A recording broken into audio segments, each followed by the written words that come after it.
Hello,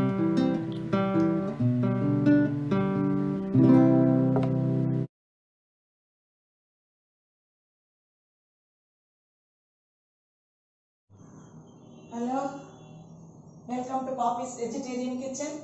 நான் உங்கள் பத்மினி. இன்னைக்கு என்ன ஒரு இது பண்ண போறேன்னா, தொட்டுக்கலாம், சாதத்தில் பிசைஞ்சுக்கலாம், எப்படி வேணாலும் சாப்பிடலாம். சைட் டிஷ் மாதிரி வச்சுட்டு தோசை எல்லாத்துக்கும் தொட்டுக்கலாம். ஒரு தொக்கு வெரைட்டி தான் பண்ணி நான் போகிறேன். அது வந்து தக்காளி தொக்கு. அதை வந்து எல்லாரும் பல விதமாக பண்ணுவா. நான் வந்து என்ன விதமாக நான் எப்போதும் பண்ணுறேனோ யூஸ்வலாக அந்த சிஸ்டம் படி உங்களுக்கு நான் தக்காளி தொக்கு தான் பண்ணி காமிக்க போகிறேன். அதை இப்போ என்னென்னா எடுத்துட்டு இருக்கோன்னு பார்க்கலாம். நான் வந்து ஒரு 3/4 கிலோ அளவுக்கு 750-800 கிராம்ஸ் உள்ளது. ஏன்னா ஒரு கிலோ வாங்கியிருந்தாலும் 2-3 தக்காளி நான் எடுத்து யூஸ் பண்ணிட்டேன். அதனால ஒரு 3/4 கிலோ அளவுக்கு தக்காளி வச்சுக்கலாம். அதை வந்து ஒரு 4 பாகமாக கட் பண்ணிட்டு மிளகா காஞ்ச 8லேருந்து 10 மிளகா வரையும் அதில் சேர்த்துக்கலாம். அப்புறம் அதுக்கு தேவையான ஓரளவுக்கு உப்பு சேர்த்துனா, உப்பு எப்போவுமே இதில் அப்புறம் சேர்த்துக்கலாம். உப்பு, வரமிளகா, தக்காளியை வந்து 4 பீஸாக கட் பண்ணி எவ்வளோ வாங்கியிருக்கேனோ அவ்வளோ கட் பண்ணி போட்டு இது எல்லாத்தையும் ஒரு 8 to 10 hours நான் வந்து நைட்டே அது எல்லாத்தையுமே கட் பண்ணி போட்டு வச்சுட்டேன். அதனால இப்போ அது எல்லாத்தையும் வந்து பெருங்காயம் கூட கட்டி அதிலேயே போட்டு கூட நீங்கள் அரைச்சிக்கலாம். நான் இதுக்கு அதில் போட மறந்துட்டேன். அதனால நம்ம பெருங்காயம் வந்து இப்போ பொடியாக நான் போட போகிறேன், அவ்வளோதான். இப்போ நான் வந்து நேற்று ராத்திரி அவங்ககிட்ட சொன்னேன் இல்லையா, அந்த மிளகா, தக்காளி, உப்பு இது எல்லாத்தையும் பாருங்கள் இந்த மாதிரி மிக்சியில் வச்சு அரைச்சி எடுத்துட்டேன். இப்போ நான் காலம்பரை நைட்டு போட்டு வச்சதை காலம்பரை இது 3த்தையும் சேர்த்து போட்டதை ஊறி அதை கொஞ்சம் நல்லா தண்ணி விட்டுருக்கோம், உப்பு போட்டு குலுக்கி வச்சதுனால. அந்த ஜலத்தோட மிக்சியில் போட்டு நல்லா இந்த மாதிரி அரைச்சி எடுத்துட்டேன். அரைச்சி எடுத்துன்னு இப்போ தக்காளி தொக்கில் வந்து ஒன்றே ஒன்று என்னென்னா, நமக்கு கொஞ்சம் நிறைய தொக்குனாலே எண்ணெய் நல்லா தான் ஊற்றணும். ஆனால் மாங்காய் தொக்கல் மற்ற தொக்கெல்லாம் விட தக்காளி தொக்கில் கொஞ்சம் வாட்டர் கண்டென்ட் ஜாஸ்தி இருக்கிறதுனால ரொம்ப நாள் நம்ம டைரெக்டாக அடுப்பில் போட்டு கலக்கிட்டே இருந்தோம்னா கொஞ்சம் வெளியில் சளின்னு தெளிக்க ஆரம்பிச்சிடும். அதனால நம்ம கொஞ்சம் நாளைக்கு கலரணும். அந்த எண்ணெயும் அந்த தண்ணியும் இதுவும் சேரும்போது கொஞ்சம் வெளியில் நிறைய தெளிக்கும். அதை நிதானமாக வச்சு ரொம்ப நேரம். அதுக்காக நான் என்னோட ஃப்ரெண்டு என்ன சொன்னான்னா, இதை ஒரு 5 நிமிஷம் நீ விட்டு மைக்ரோவேவில் வச்சு எடுத்துட்டா அந்த தக்காளி அரைச்சது திக்காயிடும். அதுக்கப்புறம் நீ போட்டு கலர்ற நேரம் உனக்கு கம்மி, அதனால அதிகம் வெளியில் தெளிக்காதுன்னா. ஸோ அவளுடைய அந்த டிப்ஸ் வந்து எனக்கு ரொம்ப கரெக்டாக இருந்தது. நிறைய டைம் நான் இது மாதிரி செய்து பார்த்தேன், நல்லா இருக்குது. நார்மலாக வெளியில் தெளிக்கிற இது வந்து கொஞ்சம் குறைவாகவே இருக்குது. அதனால நான் இந்த மாதிரி வச்சு ஒரு 5 நிமிஷம் மைக்ரோவேவில் வச்சு நான் இப்போ திக்காக்கி இதை நான் எடுத்துட்டு விட்டேன். இப்போ வந்து இதை நம்ம அடுப்பில் வச்சு எப்படி கலர போகிறோம் அப்படிங்கிறத நம்ம பார்க்கலாம். இப்போ நான் ஸ்டவ் ஆன் பண்ணிக்கிறேன். இப்போ அரைச்ச விழுத்து பாருங்கள், இவ்வளோ திக்காக இருந்தால் உங்களுக்கு சௌகரியமாக இருக்கும். இந்த பாத்திரம் வந்து நல்லா அடிகனமாக இருக்கணும். நீங்கள் வந்து கல்கட்டா வானா வச்சுக்கலாம், கல்ச்சட்டி. நான் யூஸ்வலாக மாக்கல் சட்டியில் தான் பண்ணுவேன். ஆனால் இது வந்து குவான்டிட்டி அதிகமாக இருக்கிறதுனால அந்த சட்டி போகாது. மாங்காய் தொக்கு எல்லாமே நான் அதில் தான் பண்ணுவேன், மாக்கல் சட்டியில் தான். அதனால இப்போ நான் வந்து இந்த மாதிரி காப்பர் பாட்டம் அடிகனமான ஒரு பாத்திரத்தில் இப்போ நான் எடுத்துட்டு இருக்கேன். நீங்கள் வந்து நான்ஸ்டிக்கில் பண்ணலாம். இப்போ நான் வந்து இதில் ஒரு 100 ml அளவுக்கு எண்ணெய் ஊற்றுறேன். அடுப்பை கொஞ்சம் சின்னதாக வச்சுட்டு இப்போ இதில் 100 ml எண்ணெய்னா கொஞ்சம் வந்து நிறையா இருந்தால் தான் தொக்குக்கெல்லாம் கொஞ்சம் நல்லா இருக்கும். அதில் இப்போ நான் கொஞ்சம் கடுகு போடுறேன். கடுகு வடிக்கட்ட அடுப்பு கொஞ்சம் அதிகம் சூடானதுனால அடைச்சிட்டு திருப்பி ஆன் பண்ணுறேன். கடுகு வெடிக்கட்டும்.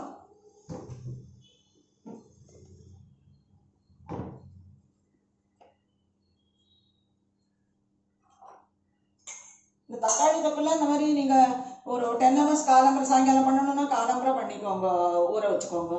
இல்லை நைட்டே இது மாதிரி போட்டு வச்சுட்டு காலம்பரை எத்தனை மணிக்கு, ஒரு 10 மணியோ 12 உங்களுக்கு என்ன டைம் சௌகரியமோ அந்த டைமுக்கு அது மாதிரி அரைச்சி எடுத்து உங்களுக்கு மைக்ரோவேவில் வச்சு அதை நல்லா குறுக்கிண்டு கொஞ்சம் திக்காக்கிண்டு பண்ணினேன்னா டைம் சேவ் ஆகும். அது அப்புறம் உங்களுடைய சௌகரியம் எப்படி டைரெக்டாக வேணாலும் அப்படியே அரைச்சதை இதுலேயும் போடலாம்.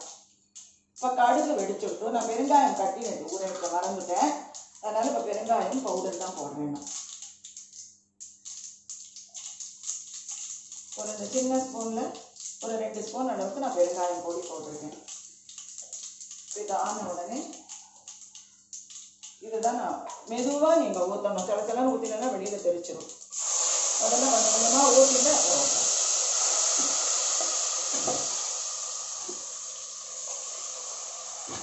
அவ்வளோதான். இப்போ நான் வந்து இந்த தக்காளியெல்லாம் இப்போ இதில் வந்து எல்லாத்தையும் நான் கொஞ்சம் மைக்ரோவனில் வச்சுட்டு எடுத்து இந்த லெவலில் இதில் போட்டு பெருங்காய பொடியும் போட்டுட்டு இப்போ அடுத்தது மஞ்சள் பொடி போடுறேன்.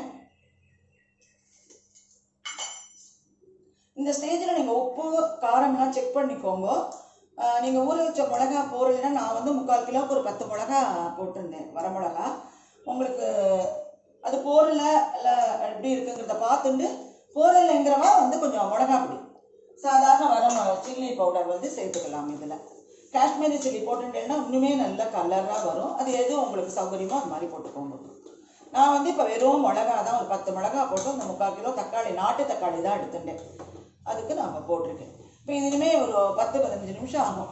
கொதிச்சு கொஞ்சம் சின்னதாக தான் வைக்கணும்னா தக்காளி வந்து வாட்டர் கண்டென்ட் நிறையா உள்ளது. மாங்காய் தொக்கெல்லாம் தெளிக்காது, இது கொஞ்சம் தெளிக்கும் வெளியில். அதனால சின்னதாக வச்சு நீங்கள் அப்பப்போ கொஞ்சம் கிளறி விட்டுக்கணும். ரொம்ப மூடிட்டேனாலும் மறுபடியும் அதில் வாட்டர் வந்துட்டே இருக்கும். அவ்வளோதான். கடைசியில் நம்ம வெந்தய பொடியும் இது கொஞ்சம் வெல்லம் சேர்ப்பேன். அது ரெண்டும் எப்படி போடுறதுன்னு இன்னொரு 10 நிமிஷம் இது நல்லா கொதிக்கட்ட நம்ம பார்க்கலாம். வந்துடுது போல் இருக்கேன், சொல்லுங்க. தக்காளி நான் அடுப்பில் போட்டு ஒரு 15 மினிட்ஸ் கிளறணும்னு சொன்னேன். இப்போ ஒரு 15 நிமிஷம் கிட்டத்தட்ட ஆயிடுது. இந்த பாருங்க எண்ணெய் பிரிஞ்சு வருது பாருங்க. இந்த மாதிரி பிரிஞ்சு வந்துடுதுனாக்க தக்காளி ரெடி ஆகிடுது. இந்த ஸ்டேஜில் வந்து கொஞ்சம் ஒரு 1/2 டீஸ்பூன் நான் வறுத்து பொடி பண்ணி வச்சுருக்கிற வெந்தய பொடி, இது வந்து ப்ரிசர்வேட்டிவ் எல்லாத்துக்கும் வாசனை. இதில் வந்து ஒரு 1/2 ஸ்பூன் நல்லா கொஞ்சம் வறுத்து பொடி பண்ணினா வெந்தய பொடி போட்டிருக்கேன். அப்புறம் கொஞ்சம் வெல்லம் போடுறேன். வெல்லம் போட்டால் டேஸ்ட் நல்லா இருக்கும். அந்த உப்பு காரம் புளிப்பு எல்லாமே நல்லா இருக்கும் இதில். இது வந்து உங்களுடைய இஷ்டம், வெல்லம் போட்டால் தான் இந்த மாதிரி தொக்கெல்லாம் நல்லா இருக்கும். நீங்கள் வேண்டாம்னு நினச்சா விட்டுடுங்க அதை, அவ்வளோதான். இது ஒரு டேஸ்ட் என்ஹான்சர். ஆமாம், அவ்வளோதான். இப்போ இதை ரெடி பண்ணிட்டேன் பாருங்க. நல்லா எல்லாம் சேர்ந்து வந்துடுத்து தொக்கு. இன்னும் கொஞ்சம் நாழி ஆனால் இன்னுமே திக்காக ஆகிடும் அது.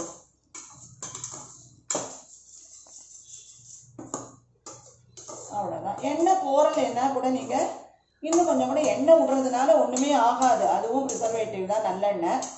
அதையும் நீங்கள் இன்னும் கொஞ்சம் வேணும்னா கூட கொஞ்சம் இந்த ஸ்டேஜில் கூட நல்லா சூடு பண்ணி ஊற்றி வச்சுருந்தீங்கன்னா மேலே எண்ணெய் நல்லா இதுவே பிரிஞ்சு வரும் இன்னொரு 2 நிமிஷத்தில். அவ்வளோதான். அந்த ஸ்டேஜில் நம்ம எடுத்து விடலாம். இப்போ இதனுடைய பயன் என்ன?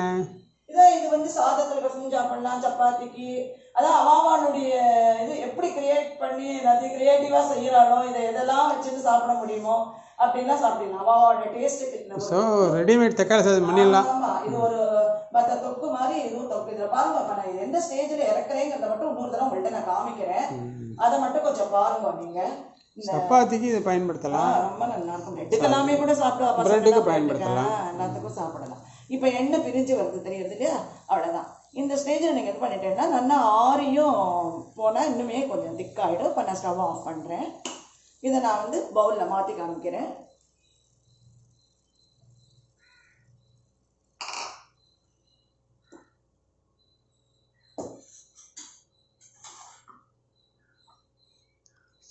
இதனால இன்னுமே கொஞ்சம் நல்லா காஷ்மீரி சில்லி போடாமல் இல்லை சேப்பாக இருக்கேன். ஆமாம், இந்த மிளகா போட்டு நான் அரைச்சிட்டேன் நேற்றுக்கு. அந்த மிளகா நல்லா கலராக இருந்தது. ஓ, அது ஆமாம், மிளகா போட்டு நான் அரைச்சாச்சு. நீங்கள் எந்த ஸ்டேஜ்லையுமே உப்போ மிளகா காரம் போறல அப்படின்னு நீங்கள் நினைச்சீங்கன்னா மிளகா பொடியே போட்டுக்கலாம். நார்மல் மிளகா பொடி சில்லி பவுடர் போட்டு அதை போட்டுட்டாலுமே நல்லா இருக்கும். Plain chilli powder. ஆமாம், இதில் உப்பு காரம் எதுவுமே போறல. நம்ம என்னடா பண்ணுறதா? ஆனால் நீங்கள் இந்த மாதிரி ஊற வச்சு தக்காளி மிளகா கொஞ்சம் புளி கிள்ளி போடணும். ஒரு நெல்லிக்காய் அளவுக்கு நீங்கள் எவ்வளோ போட்டுக்கிறீங்களோ அதுக்கு தகுந்த மாதிரி புளி போடணும். அந்த புளி எல்லாத்தையும் போட்டு இந்த பாத்திரத்தில் இருக்கிற மீந்து இருக்கிற அதில் சாதத்தை போட்டு பரட்டி சாப்பிட்டா ரொம்பவே டேஸ்டாக இருக்கும். அதை சொல்லுங்க. அன்னைக்கு செய்யற சாதத்தை எடுத்து கொஞ்சம் உதிரியாக சாதத்தை இந்த பாத்திரத்தில் போட்டு பரட்டி சாப்பிட்டேன்னா பிரமாதமாக இருக்கும். ஸோ வேஸ்டேஜ் இல்லாமல் பார்த்துக்கலாம், கூட இருக்காது. பாத்திரத்துலேயே அந்த சாதத்தை சாப்பிட்டுடலாம். இப்போ பாருங்க, இந்த தக்காளி தொக்கை எடுத்து சாப்பிடலாம் போல தான் இருக்கு. ரொம்ப அருமையான ஒரு தக்காளி தொக்கு இது ரெடி ஆகிடுது. நீங்கள் வந்து இந்த தக்காளி தொக்கை செய்து பாருங்க. கொத்தமல்லி தொக்கு, தக்காளி தொக்கு, புதினா தொக்கு எல்லாமே நிறையா இருக்குது. நான் ஒன்று செய்து காமிக்கிறேன் உங்களுக்கு. இன்றைக்கி நான் இந்த தக்காளி தொக்கு பண்ணியிருக்கேன். இதை நான் சொன்ன மாதிரி இந்த ப்ரொபோர்ஷனில் போட்டு நான் ஒரு 3/4 கிலோ தக்காளிக்கு ஒரு 8 10 மிளகா வரையும் போட்டுட்டேன்.